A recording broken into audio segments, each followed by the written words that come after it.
Hi guys, Samantha from Jessima Tutorials here, and today I'm going to show you how to create this pendant. And now, before we start the tutorial, for those of you who do not have Pebeo paint, which is what we are going to be using in this tutorial, keep in mind you can use acrylic paint pours, you can use liquid clay sheets, you can even cut out really thin sheets of baked polymer clay. So this technique that I'm showing you here, we are going to be using Pebeo paint sheets, but you can use just about any thin, rigid sheet you have. If you're going to use polymer clay, make sure that it's thin and it's baked. Okay, so the first thing you're going to need is a sheet of Pebeo paint. Now, I've been teaching quite a few tutorials lately that use Pebeo paint, and I have a lot of different scraps. So I've got a bunch that I use for the heart pendants, I use some for my blooming fantasy blooms pendants, so I've got a lot of different scrappy pieces. And this is what's great about this tutorial, you don't need to go and make a new sheet, you can use any scrappy pieces that you might have left that you can't really cut a pendant out of. And so that's the first thing I wanted to point out. Now what we're going to do is we're just going to start trimming out triangles of the stuff. Really long triangles, like so.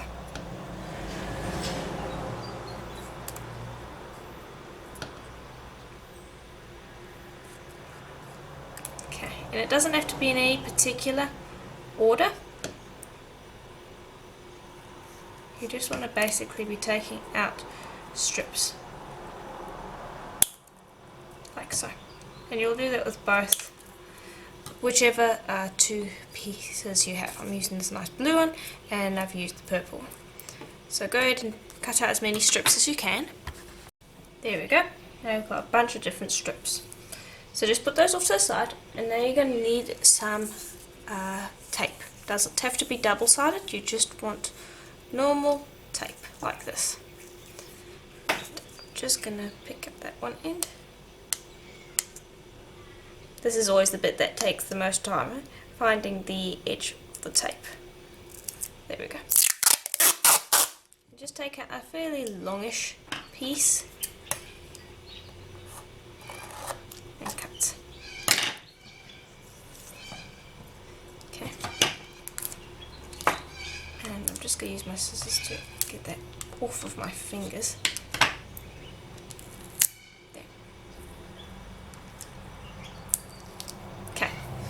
Now, you will want to have chosen your pendant size already, and this is going to be the size pendant that we're going to be working with.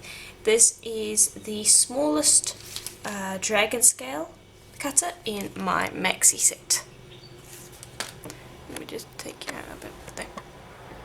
Okay, now for the next step you can use any ink, it doesn't have to be any particular ink. I just want to get some black ink on the edge of my cutter. And this is just going to help us lay down our pattern with the Pebeo paint. You'll see what I'm doing in a minute. Just take some ink. That's the brand I'm using. Doesn't have to be any particular brand. And just stick that down onto the tape and lift up.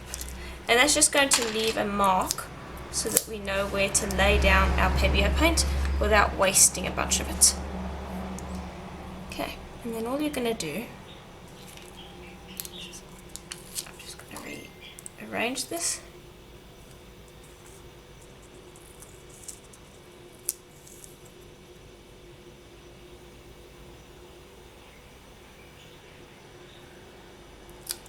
And then just start sticking down your paint, alternating between each colour. Like so.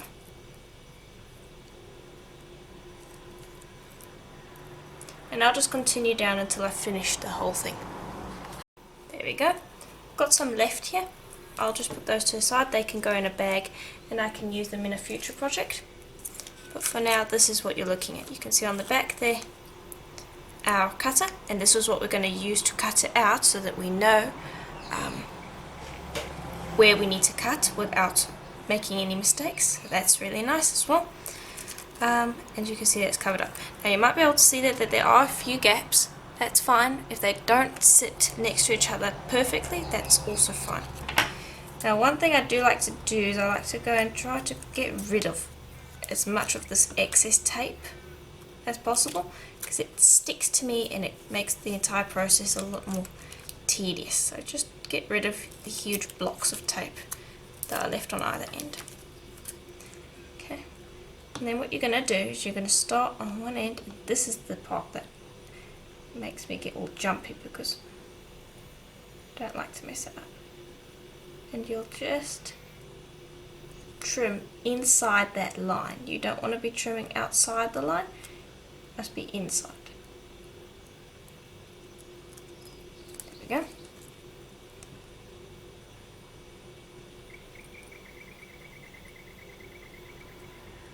Just go slowly around.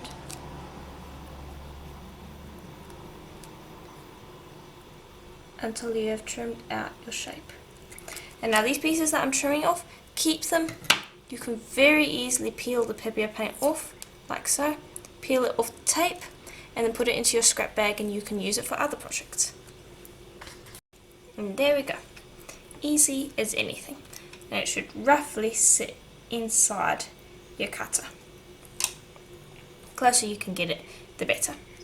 Okay, now leave it the way it is. You do not want to be peeling up your Pebeo paint just yet. The reason we've got it on the tape is so that it keeps it in its exact mosaic formation until we get to the next spot. And now, one thing that I do want to do now is we can make two pendants out of this, because if you have a look here, you can see that I have cut off half of it, and that is what I want to do. Okay. Now what I like to do is I like to just take something that I can draw with and something that you can rub out. Before you cut, you always want to plan out your designs first. Find a pen that's actually going to work. Yeah, this will work.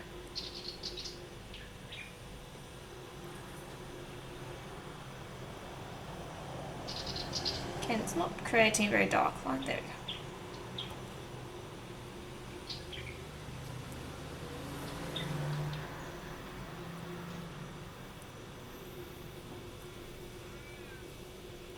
And just plot out how you would like to trim it out. And that is somewhat what I would like. Okay. Then you can take your scissors again and just trim along that line down the middle. You do not have to be exactly precise with this, because remember we're not fitting it to a cutter or anything like that, but just try to roughly follow your line. Okay. Now a little accident happened because the tape ripped a bit when I was on this last little bit, and now this brings up a good opportunity for me to show you how to fix it. Take another piece of tape,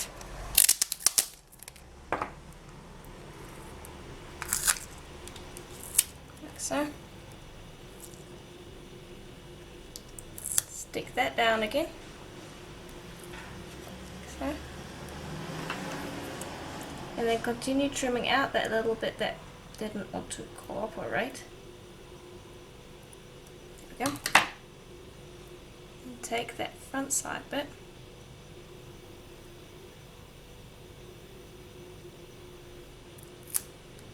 and reattach it. Okay, and that should help a lot. And just trim away as much of that excess tape as you can. It's not going to be as tidy as it could be, but that's fine. It's not going to affect the finished product. It's just going to make picking them off a little bit trickier. There we go. Alright, so now we're ready to move on to the next step, now that we have our Pebeo paint all done, dusted and ready to go. So put these off to the side and we will work with them later. For now you want to take a big piece of black clay and you want to roll it out to about I'd say about 1 millimeter thick. Okay, and I'm going to be working with Polymer clay. Okay, and now I want to just clean this up because it's got fingerprints, sticky bits. So I'm going to put it between two pieces of plain printing paper very quickly. And you're just going to give this a quick burnish, and this is going to remove any lines the pasta machine may have left, any fingerprints. It's going to smooth out any divots, and it's just going to give you a nice matte smooth finish to work with. There we go. Alright, then take your cutter, don't cut out anything, just gently press, and that should leave an outline of what you want.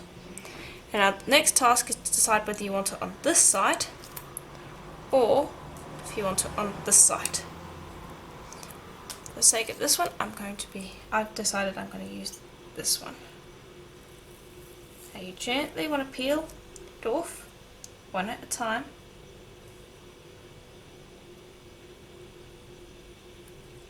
And apply. Then move on to the next one. Peel off the paint.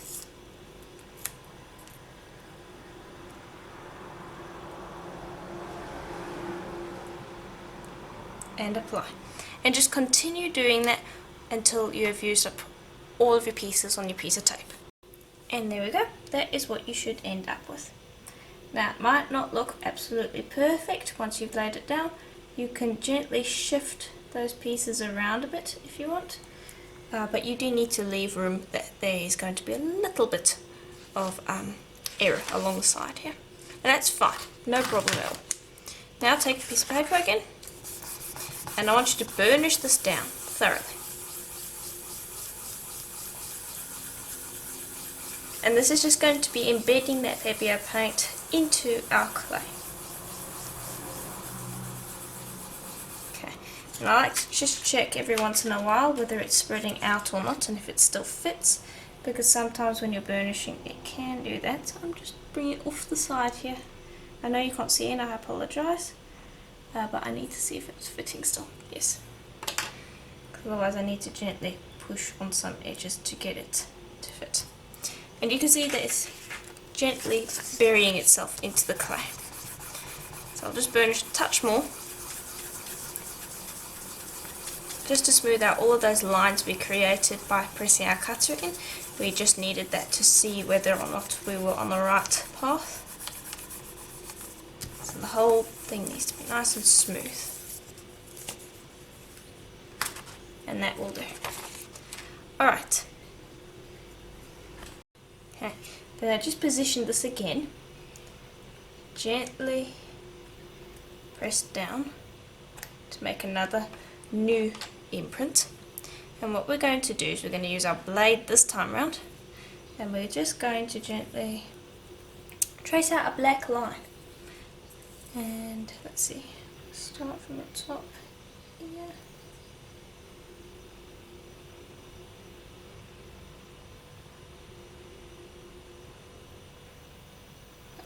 And then I'll just carry on.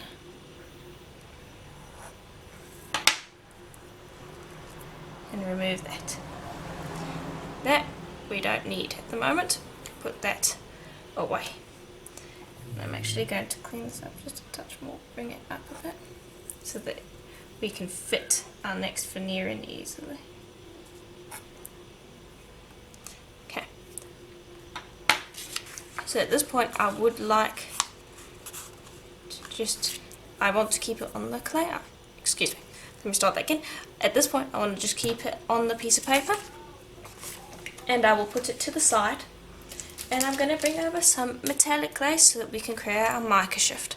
And I'm using Cernet's metallics. I'm using Cernet silver and Cernet, let's see what's steel. And you'll use whatever metallic clays match with your Pebeo paint. These are just the ones that I thought matched the nicest. And now we do not need a huge amount.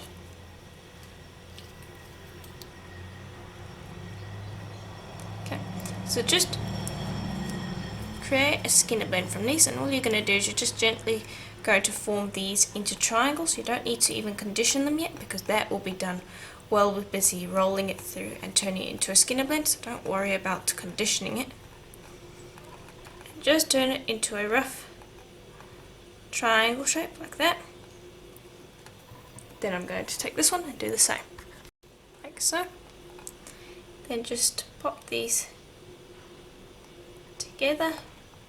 And you can see this ceramic clay is actually quite sticky, it's very fresh, which is nice. Okay, then we're just going to run that through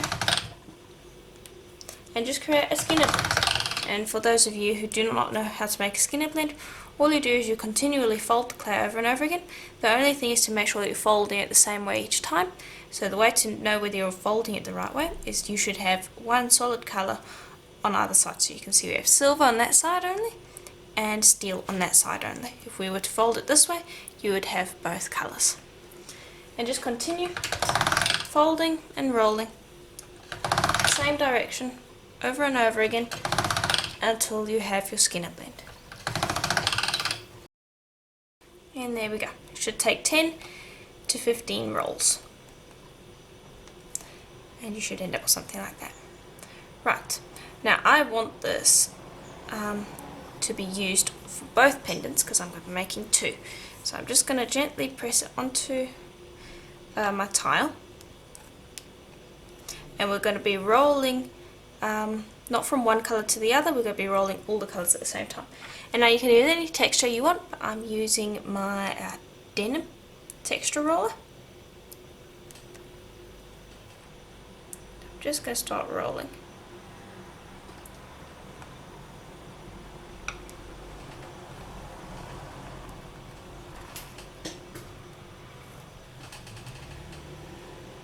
Pressing nice and hard while I am doing that. Okay, and now this part lifted up a bit in the beginning, so I'm going to just trim that away. And now don't throw these away or put them back into your colour mix just yet. Put them to the side, pick them up, and keep them in their skinner blend form. So that's the silver and this is the blue end. Put them back together because we can make another skinner blend from that. We don't need to throw that away at all. Then just take a nice thin flexible blade and gently shave off these raised bits. And again, this is a rather shallow texture. If you want to use a more raised texture, that is fine. This is a little bit of a difficult micoshift to pull off just because of how shallow this texture is, but I like the texture. It reminds me of waves and that's why I want to use it. But feel free to use any texture stamp you want. Any will work. There we go. Then this bit, just scrunch up. There's barely any clay there, and if you mix that up together it's going to make a nice colour anyway. We'll make an in between the steel and the silver. So that's a nice colour. And this, you want to just grab another piece of printing paper, or the same one that you've been using, and just begin to burnish to smooth out your micoshift so that all of the bumps and grooves that are still on there will smooth out.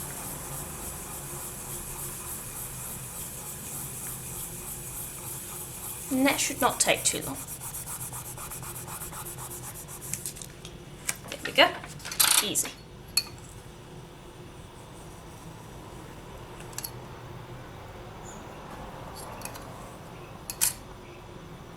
Right, now the first thing to do is just to trim the spot here and put that with your skinner blend still. And I want to bring over that piece on the paper, and I just want to see if it's too thin, which is what I thought it would be. It is too thin. We need, because this has gone from about 1 millimeter thick to about 0.8 millimeters thick. So what we're going to do is we're going to take some black clay and we're going to roll that out on my thinnest setting, like so. And we're just going to stack that onto the back of our micoshift.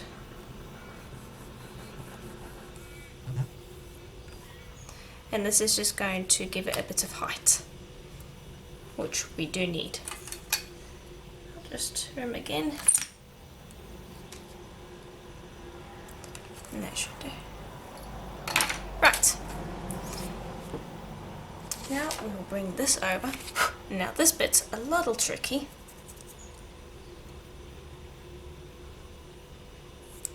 we want to lift this up and use a stiff blade for this, and sharp side first. Just lift that up off the paper. It shouldn't be too difficult. The difficult part comes in here. You take this and you're going to choose the part where you want the micoshift, so I want it roughly in the middle there, and we're just going to gently place it on like so, and gently tap. Don't press hard, just tap it down, and then use a craft knife to go and trace out the pattern you have. And it doesn't even have to be completely accurate, you just want something very similar.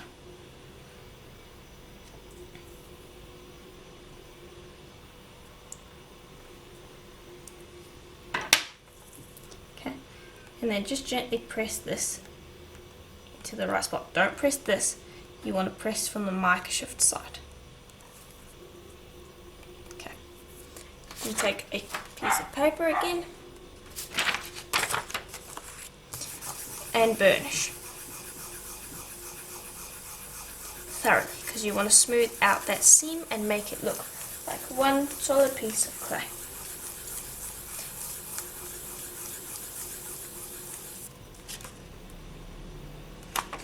Okay.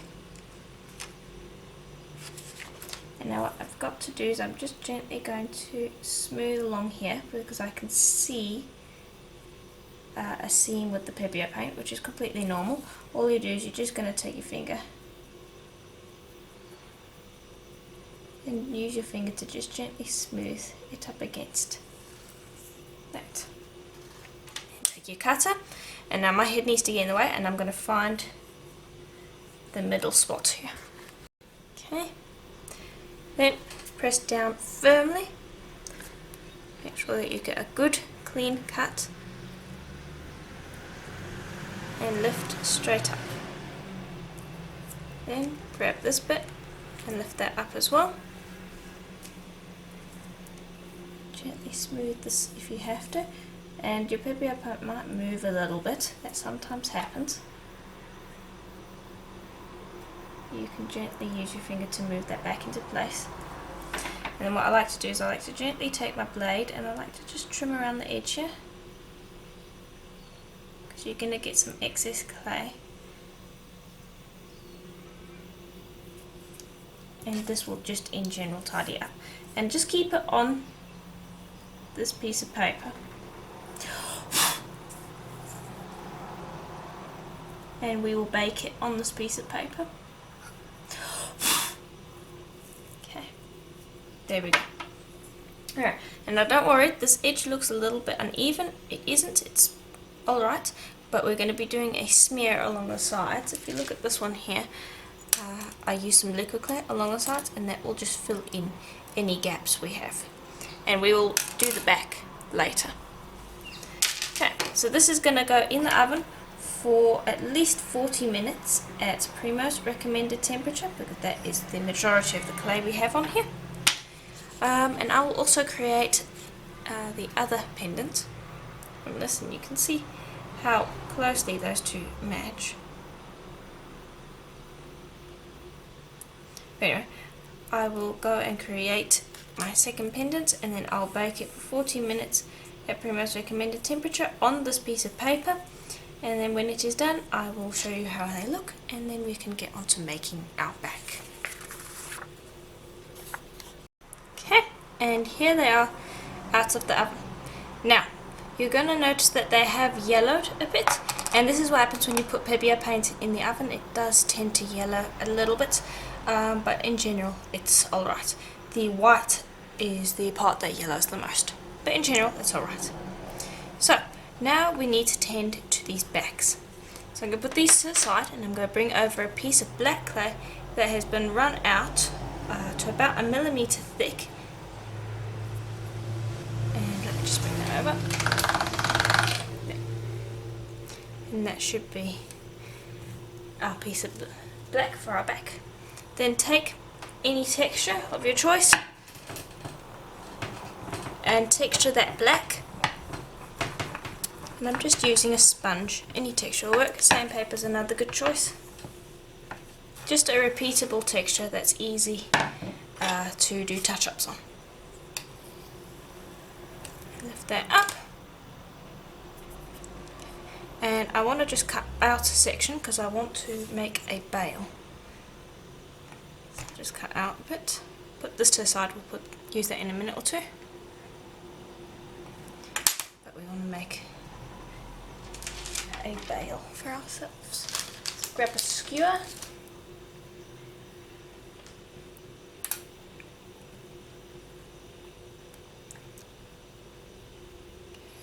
There we go. And then just gently start to wrap this around.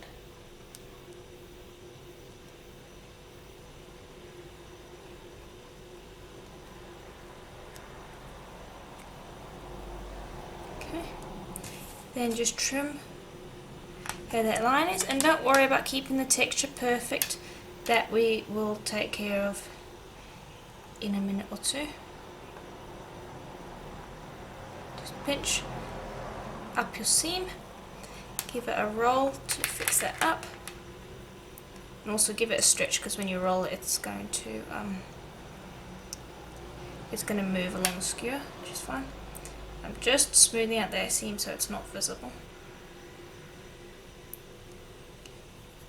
I'm just making sure that's quite loose on the skewer because it makes my life easier later on.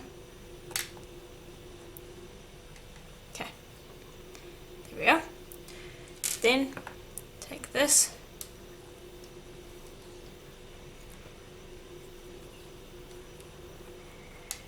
and just retexture.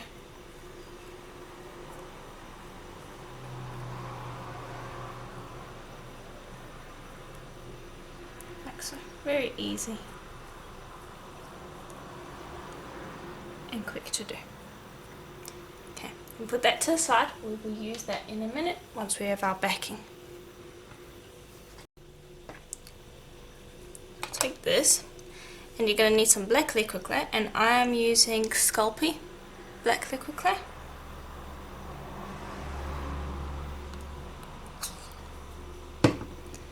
Just need a little bit on the back.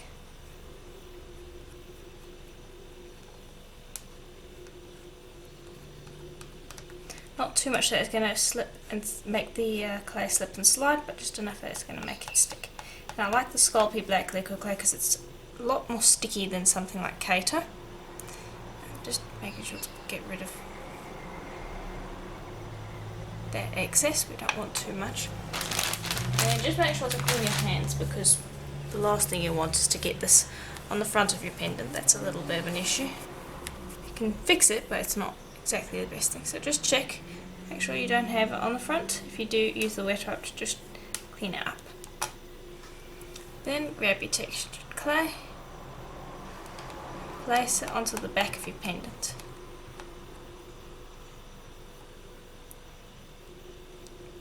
Then just use a craft knife to roughly trim away the excess. And I say roughly because we're going to do a better trim in a minute.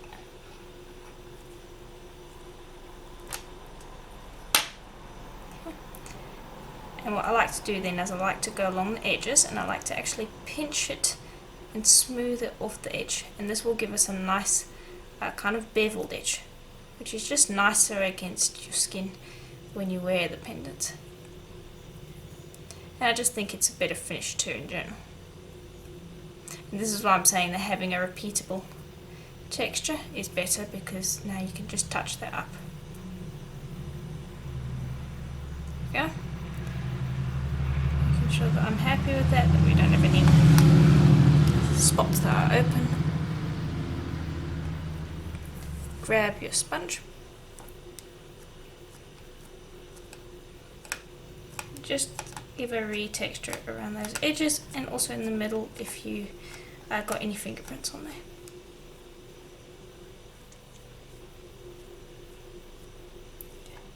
And just gently smooth to make sure that there are no bits that are coming out over the edge. Okay, and now we can apply our bail. So I like to do is I like to grab this, and at the point where I would like it, I like to grab that, press on either side of the skewer so it sticks down, make a mark there, and a mark there, and trim down, either side, flip it around, trim down, trim down.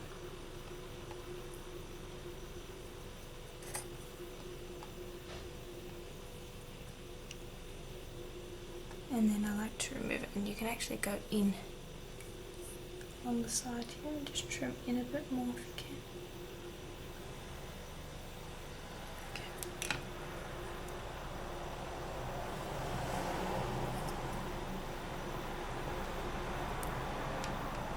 And this just means that the bail remains in the right shape. It's a little messier, but in general the finished product on your piece looks better. So just go in now and just tap in any edges. Okay, and you can also take this opportunity to retexture if it needs, because you haven't had to handle it. Okay, and I like to see if I can work this out. If not, then I will just leave the skewer in.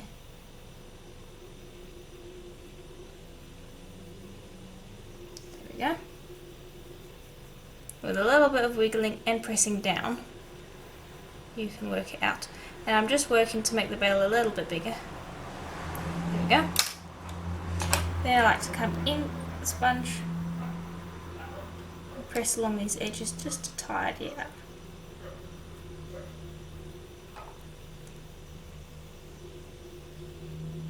Okay, and there we go. Easy as anything.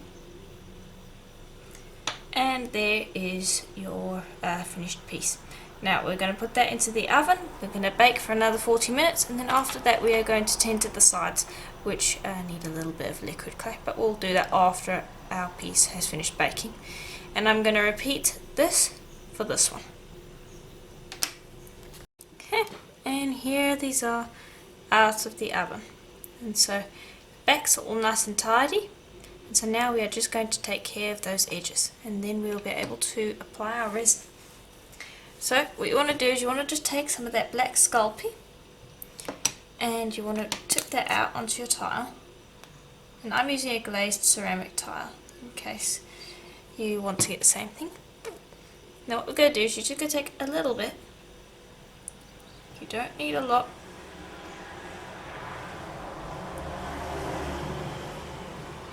And gently begin to brush that alongside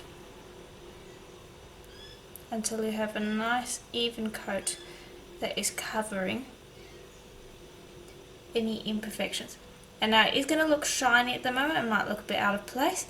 That's not going to stay that way, because Sculpey liquid clay actually, it looks shiny when it's wet, but you'll see later once it's baked that it kills black. Okay, and just smooth along the edge there. And just continue going around.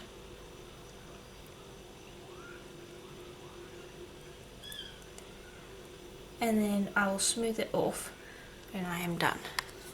There we go. Then brush off the liquid clay that has appeared on the front by brushing away from the bead, like so. And I'm wiping my hand off each time I do this. And this will just clean up that edge. Like so. And there we go. Then you'll pop that into the oven. Bake that for at least 15 minutes at pretty much recommended temperature. I will repeat with this one, and when it is done we will then proceed to, we don't even need to sand it, I think we'll just move straight onto resining probably. Alright, so they're out of the oven. So we've got nice clean matte sides, and here in it as well. Cat's been playing with them. And yeah, so you've got nice clean sides, and backs and fronts. So now all that's left is to resin them. So grab a resin mat, any resin mat will do. Now we do have bales on the back, so they're not going to be sitting nice and flat. So I'm going to be using something that I call Tic Tac. It's also called Blue Tack. If you Google Blue Tack, you'll see what it is. And it's basically just a sticky, moldable substance that I tend to use on the back of my pieces to help with things such as resin. You just pop it on the back like so. You could even use polymer clay, except that polymer clay doesn't detach from the back quite as nicely and can leave some leftover bits. So I tend to prefer using this. There we go. I'm just going to squish that on. Try to make sure that it is level as well. Okay, and now I'm just going to do this from the side to try and see if it's level.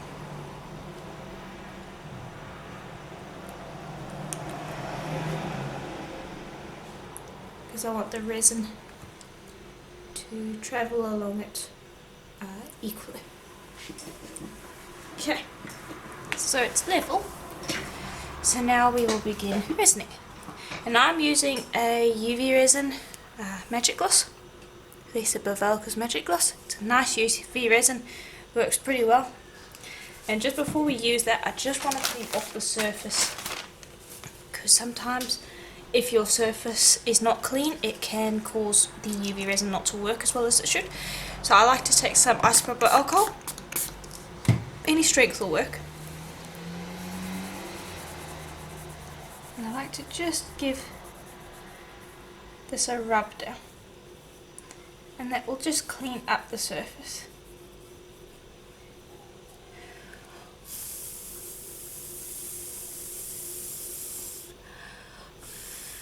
And then just make sure that it is dry before you apply your resin. Okay. Now we're going to apply our resin. So we're going to start in the middle, and I only start with one at a time. And you apply a little bit, and this is a good opportunity to see if your resin's spreading evenly, and I can see that it is with this one. Let's see if it's spreading evenly on this one too. Apply a little bit, and if it spreads in a somewhat circular pattern, then you've got it pretty level. So we're going to be working with this one first, so I'm not going to put too much on the other one. The nice thing about having it on the resin mat as well is if you have any spills, it's very easy to clean them up, and also because it's not attached to something that's stuck to your desk like my tile, I can move it around and it makes resining a lot easier. And you can see how much that resin clears up that micoshift. It makes it look really pretty. Okay, and now I do not have enough resin on this bead. Far too little actually. I'm just spreading it around, getting rid of any air bubbles in the resin, getting rid of air bubbles that could come up because there are gaps in the Pebeo paint. And just in general spreading it around so that when I do put my proper layer on, I don't have to worry about it spreading uneven. So just bring this all the way up to the edge. Okay, and then we're ready to add some more.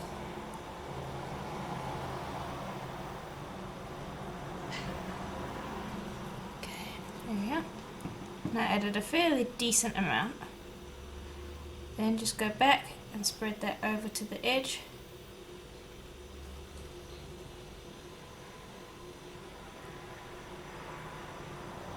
And make sure to bring it right up to the edge here. A lot of the time the Pebeo paint's not quite on the edge, so you need to bring it just a little bit further than there.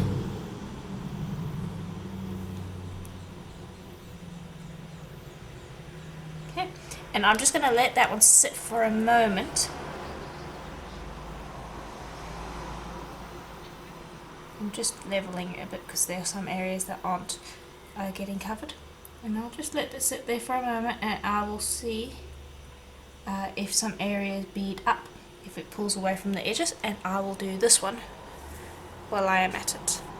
Okay, and here is how they look now that they're ready to go in the UV lamp. They've got a nice clean edge. The best way is to turn them around like this and you'll see the light shining off of the edge, and they've got a pretty clean edge. So now I'm going to put them in the UV light for about half an hour just to make sure that they are cured properly. I have a 36 watt UV light.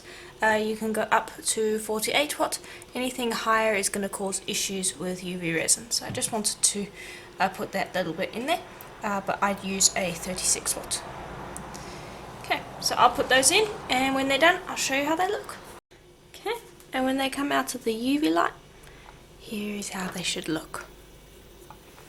So you can see how beautiful those are. They've got a nice glossy dome. And you can buff some Renaissance wax onto the back and the sides if you want, but it's not really necessary if you don't have it. I generally will leave it matte, just because it doesn't really need the Renaissance wax, and I think it looks nice the way it is. So now all you have to do is you have to proceed to string it. How we're going to do that is we're just going to take a ready-made rubber cord. Let me see, I'm going to string this one. And you're just going to take that and push that through the bail.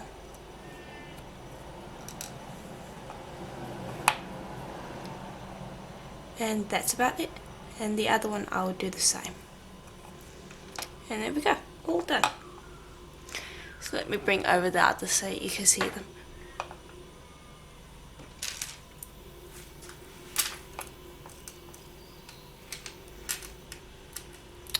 And there we go, that's about it.